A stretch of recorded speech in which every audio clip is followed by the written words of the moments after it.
A graça e a paz, meus irmãos. Espero que todos vocês estejam bem, na graça do Senhor, nesse domingo bonito, né?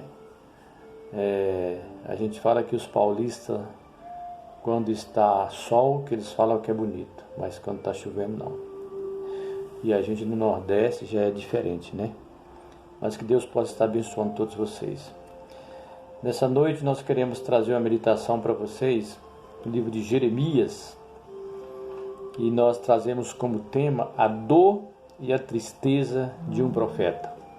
Não vamos falar sobre o profeta Jeremias, porque precisamos de 2 mensagens ou mais para falar sobre o profeta Jeremias, mas apenas uma porção, né? Um pedaço do seu livro e alguma coisa assim da vida dele, da tristeza dele, da dor dele, do que estava acontecendo, né?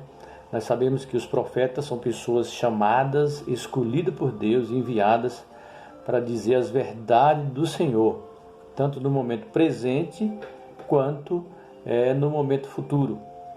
E muitas vezes nós sabemos que nem todo mundo gosta de ouvir as verdades. E por isso ele foi perseguido, rejeitado, um dos mais perseguidos, um dos mais rejeitados dos profetas em geral.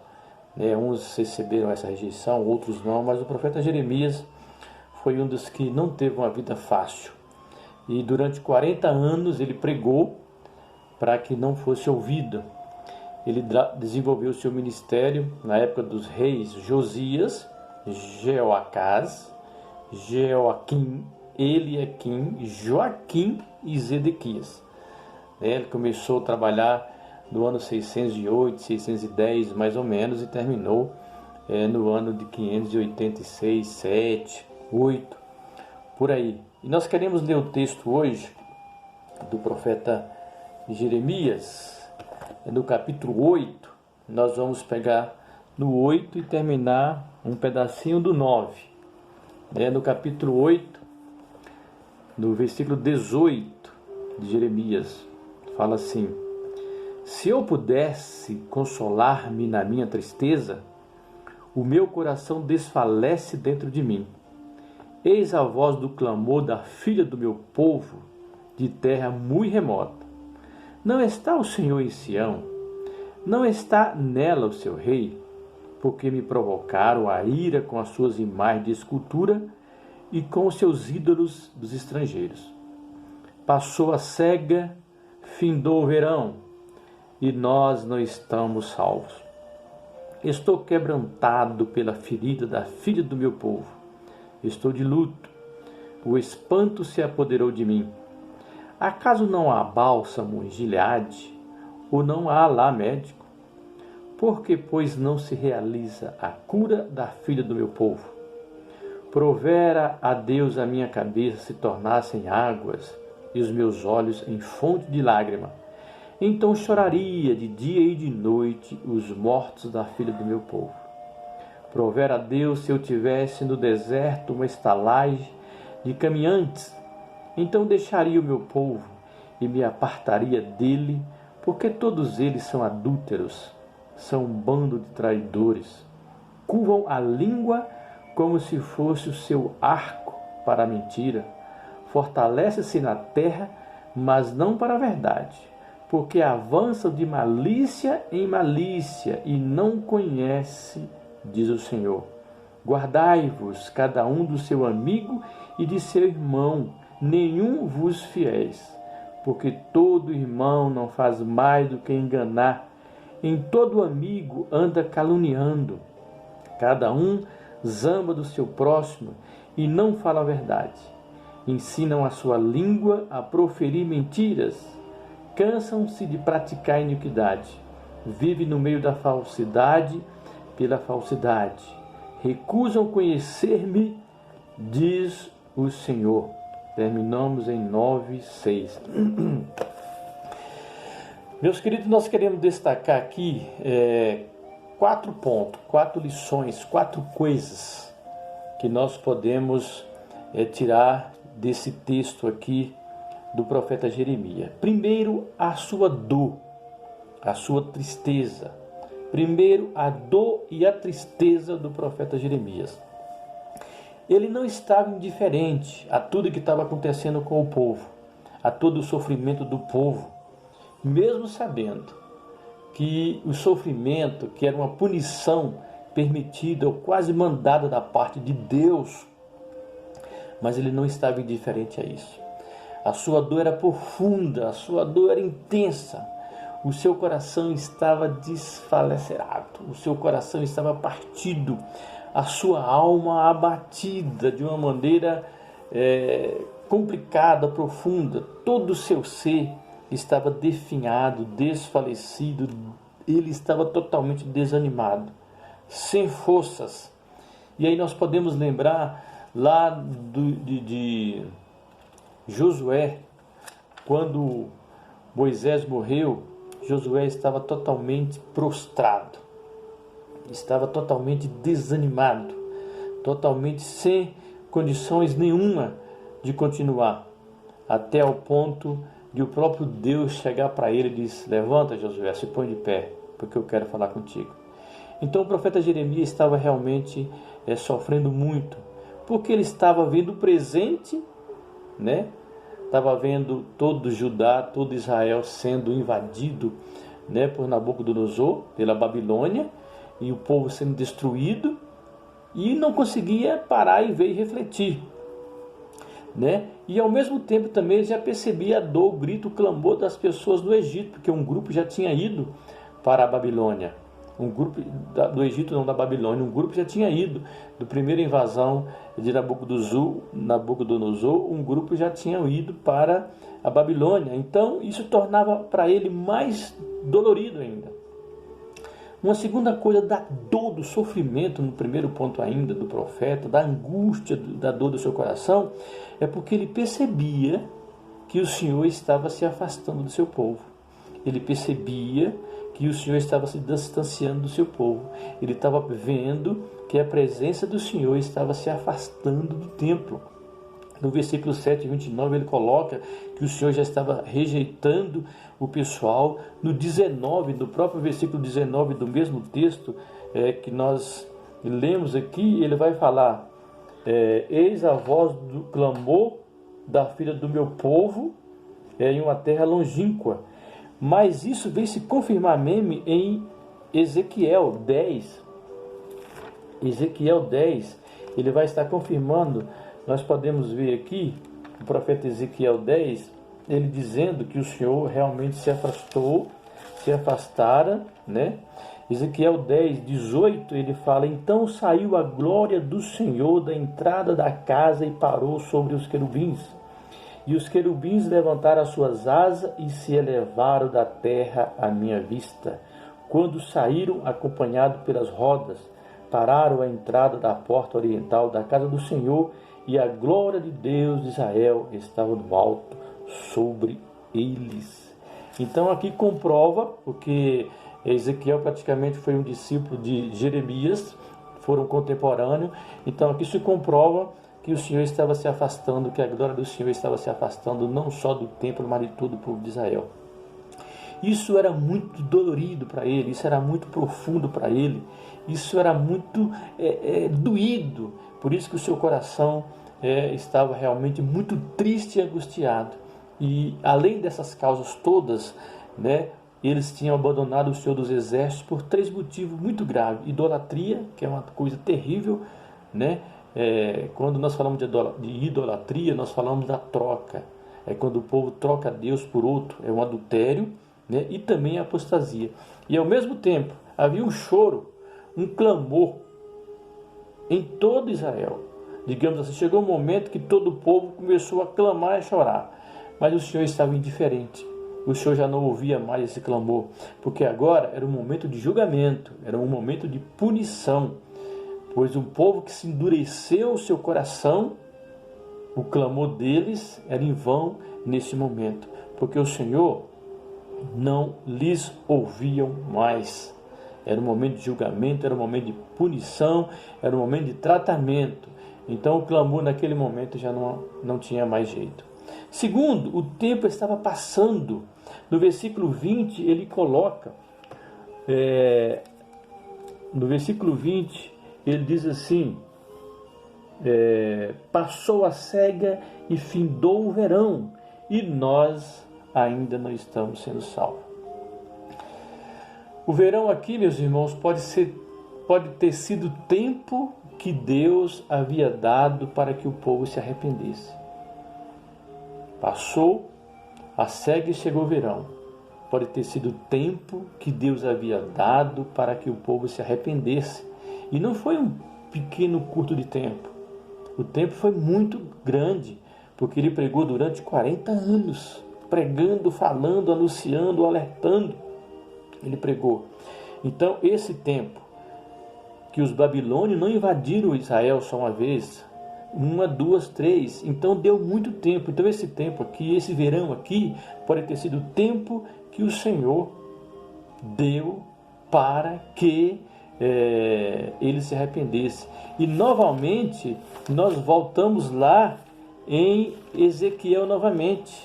Ezequiel 22, ele vai dizer, no versículo 30 e 31, ele vai dizer que durante todo esse tempo que ele deu, ele procurou alguém. Olha para vocês verem. Ezequiel 22, 30. Busquei entre eles um homem que tampasse o muro e se colocasse na brecha perante mim, a favor dessa terra, para que eu não destruísse, mas a ninguém achei. Por isso eu derramarei sobre eles a minha indignação, com o fogo do meu furor os consumi e fiz cair-lhes sobre a cabeça o castigo do seu procedimento, diz o Senhor. Então, o tempo estava passando, o tempo tinha passado, e o Senhor deu o tempo suficiente para que ele se arrependesse. Mas isso não aconteceu.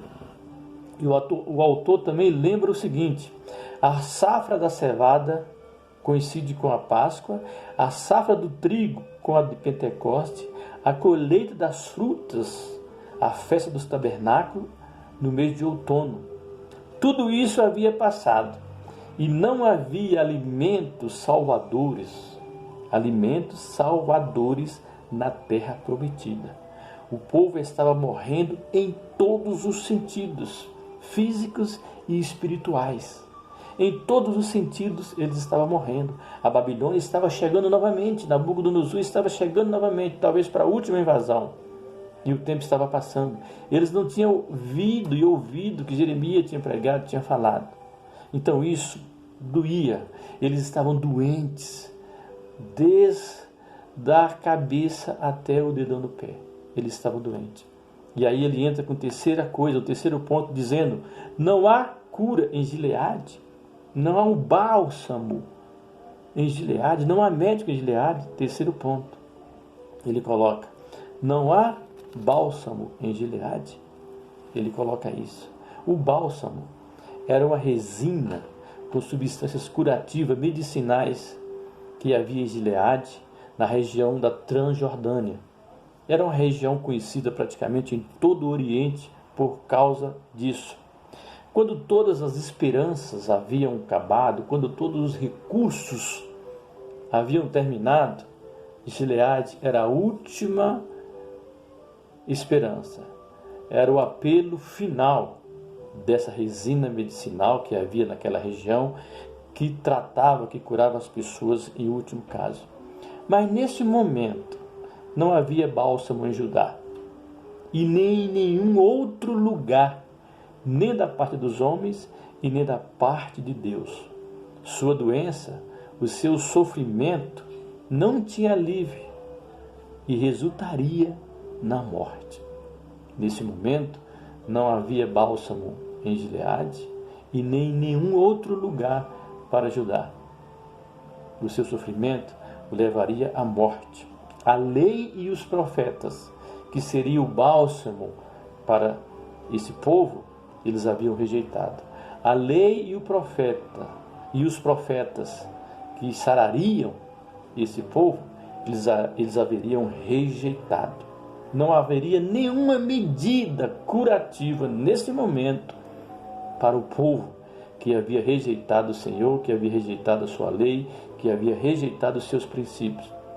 Tanto é que no Salmo 103, 3 vai falar que a sua palavra é curadora, é saradora E essa palavra que nós teríamos que ter. Então ele pergunta, não há cura em Gileade? Não há médico em Gileade? O povo está doente. Mas nesse momento, nada poderia nos tratar. Quarta observação, a maledicência da parte de alguns. O pecado da língua.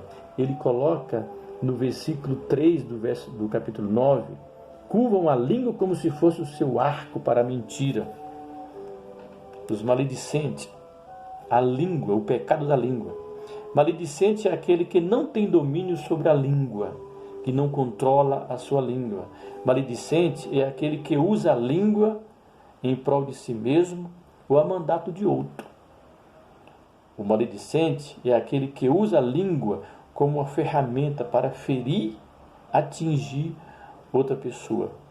O maledicente é aquele que usa a língua para denegrir, defamar o outro. Maledicente é aquele que defama, que murmura, que insinua, que é o mexeriqueiro. Lembra de Datã e seus amigos, o que fizeram com Moisés e depois foram engolidos vivos pela terra, pelo pecado da língua? Você pode observar isso em Número 16, 33 e 34. E nesse texto 9, do 3 ao 6, o profeta comenta só sobre o veneno da língua.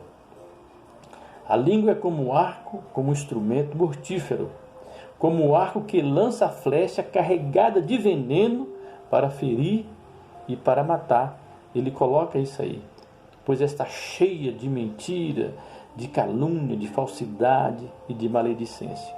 E o alvo principal, nesse caso, nesse momento, o alvo principal era o profeta. Eles quais faz uma campanha para destruir, para matar Jeremias através da língua. Jerusalém havia se transformado em uma selva sem moral e sem espiritualidade, onde a língua era um arco que lançava flecha carregada de veneno que feria e matava. O texto fala isso do versículo 3 ao versículo 6. Não havia camaradagem, nem amizade da parte de ninguém. Ninguém. Amigos, familiares, irmãos, líderes, sacerdotes. Ninguém falava a verdade. Só mentira. Estavam totalmente contaminados por falta de ter afastado do Senhor. Meus irmãos,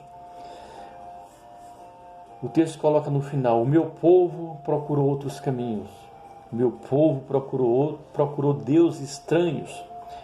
Fabricaram Deus estranho que nada poderia fazer. Honraram outros deuses. Sacrificaram seus filhos a divindades estranhas. Apostataram da fé. Abandonaram a sua lei, os profetas. Abandonaram os seus caminhos santos. No versículo do capítulo 8, 7, coloca que até os pássaros no 7, até a cegonha no céu conhece as suas estações. A rola, a andorinha, o grou, observa o tempo da sua ribação. Mas o meu povo não conhece o juízo de Deus. Nós vamos lembrar lá de Isaías, né, que o boi conhece a sua manjedoura e tal. E aqui no 4:8-5 ele diz: diz-lhe mais, assim diz o Senhor, quando cai os homens, não se torna a levantar? Quando alguém se desvia do caminho, não se torna a voltar? Mas o meu povo se apostataram e continua continuadamente afastado e não volta para os caminhos do Senhor. Não lhes faltaram instruções, não lhes faltaram ensino, não lhes faltaram instruções espirituais, mas eles não quiseram reconhecer, nem conhecer e nem voltar para Deus. Não desejaram buscar o Senhor, se aquebrantar, se arrepender e ser tratado, e ser consertado e ser ajustado. Meus irmãos, nós lembramos aqui agora, ou todos nós conhecemos alguém que caminhou com o Senhor, que serviu com o Senhor, alguém que andou juntamente com o Senhor Jesus. e depois afastou e não consegue ver o perigo que está correndo. Todos nós conhecemos alguém que caminhou com o Senhor, que andou com o Senhor, mas que já afastou do Senhor e não percebe o perigo que está correndo. E nós percebemos em algumas pessoas desse tipo que eles não têm nenhum desejo, nenhuma vontade de voltar para os caminhos do Senhor. É como se tudo que eles vivessem, tivesse aprendido, é como se tivesse apagado das suas mentes. Nós conhecemos alguém assim, cada um de nós conhecemos. A palavra do Senhor nos orienta, nos alerta e nos diz: quem está de pé, cuida para que não caia. Eu creio que todos nós precisamos fazer uma reflexão diante desse texto, diante desse momento, diante dessa palavra. Como nós estamos vivendo? Como nós estamos com o Senhor? Como nós estamos adorando, servindo ao Senhor? Estamos bem, estamos firmes, estamos focados no alvo que é Jesus? Porque todos nós que estamos de pé precisamos cuidar para que não caiamos. Meus irmãos, que Deus possa nos abençoar mais e mais e muito mais. Vamos orar? Maravilhoso Deus, nós te agradecemos por essa noite, te agradecemos pelo teu amor, te agradecemos pela tua graça, te agradecemos pela tua palavra que nos orienta, nos alerta, nos dá exemplo, que nós possamos aprender com os erros dos outros. Pai, em nome de Jesus, abençoa a tua igreja, abençoa o teu povo. O Senhor conhece as necessidades de cada um, por isso toca onde ninguém pode tocar, só o Senhor. Lembramos, Senhor, da irmã Natália, a sua recuperação, lembramos da irmã Irene, lembramos do nosso país, os momentos que estamos vivendo, lembramos do mundo, lembramos daqueles que não tem nem para onde ir, dos refugiados em tantas situações. Que o Senhor esteja, Senhor, amenizando a dor daqueles que têm perdido seus entes queridos no Brasil e no mundo. Nos abençoa, meu Pai, em nome de Jesus. Amém.